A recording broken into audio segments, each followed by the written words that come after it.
A railroad crossing and a pickup truck are the basic ingredients here. When the freight train hit the panel truck, the gasoline in the truck exploded and turned it into a funeral pyre for an aging, hard-of-hearing farmer. In spite of warnings and education, the toll taken at rail crossings remains foolishly high. Probably the most needless among many unnecessary ways in which to meet death. It was a country road, and although no flasher system was in operation, visibility was good in both directions. The engineer of the train saw the truck approaching and sounded his whistle some 500 yards from the crossing. The elderly farmer who moved carelessly onto the tracks probably never saw, much less heard, impending death. Rail crossings, wherever they are, carry a responsibility to the driver of a car, the responsibility of extreme caution. So the sickening, stiffened, charred mass that once was a man is removed. Every accident has at its base a violation of a traffic rule. Reckless operation of an automobile opens up a multitude of driving sins.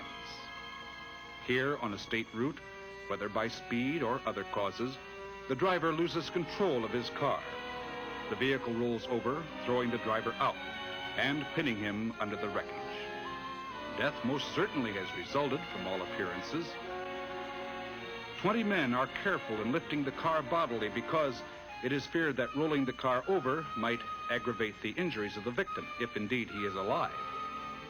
The 20 men hold the car up while others gently remove the body. But a guardian angel hovered close to the man. He was found to have only serious injuries, nothing fatal. He lived to tell about it. Did he boast of beating death? Well, perhaps we don't know. Maybe he lived to tell others of the folly of driving recklessly. Maybe he was spared so that he could tell others that traffic laws are effective weapons against death and injuries only when they are obeyed.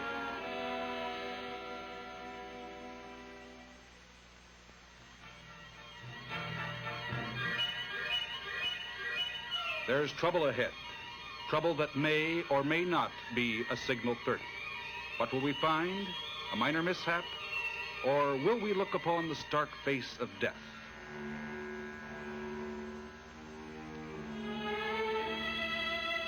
A 17-year-old boy driving a red convertible comes over a hill crest and rams into a red hardtop that came out of a side road.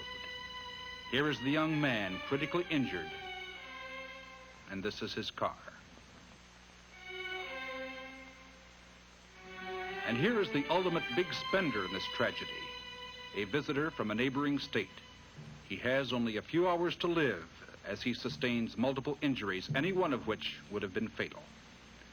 And this is the passenger in the dead man's car, painfully hurt because the driver of the car disregarded a common, easy-to-observe law. He had moved from a side road onto a main highway with no regard for oncoming traffic. The 3 or 4 seconds he tried to save cost him his life for his failure to yield the right of way. He is sprawled on the ground, already showing the pallor the doomed assume.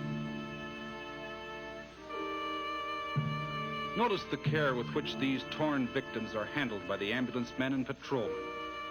These men are using far more care in their work than the drivers of many cars show in their own driving habits.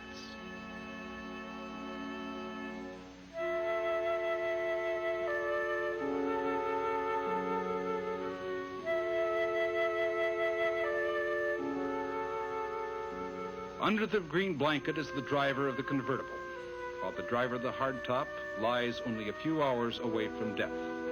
Another victim of the careless disregard of laws that were made not to restrict drivers, but to protect them. The man and his wife were in the area to attend her mother's funeral the next day. Thus, 14 hours before that sad ceremony, her husband met his death. The end of a trip to a funeral was simple in this case: another funeral.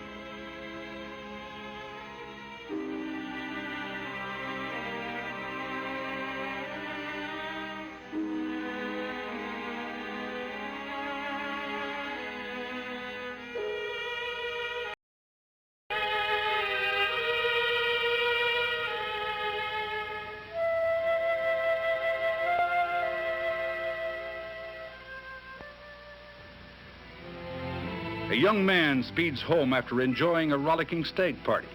He thunders down a dirt road and plunges through a dead end, through a farmer's fence, and into an area that had recently been cleared of trees.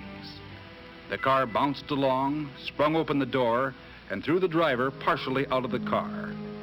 With the man's body momentarily hanging outside, the car door hits a stump and forces the door against the driver's chest, crushing him between the door and the car's doorpost. Two ironies presented themselves in this case. One, the damage to the car was slight. A repair bill of $75 to $100 would have covered it easily.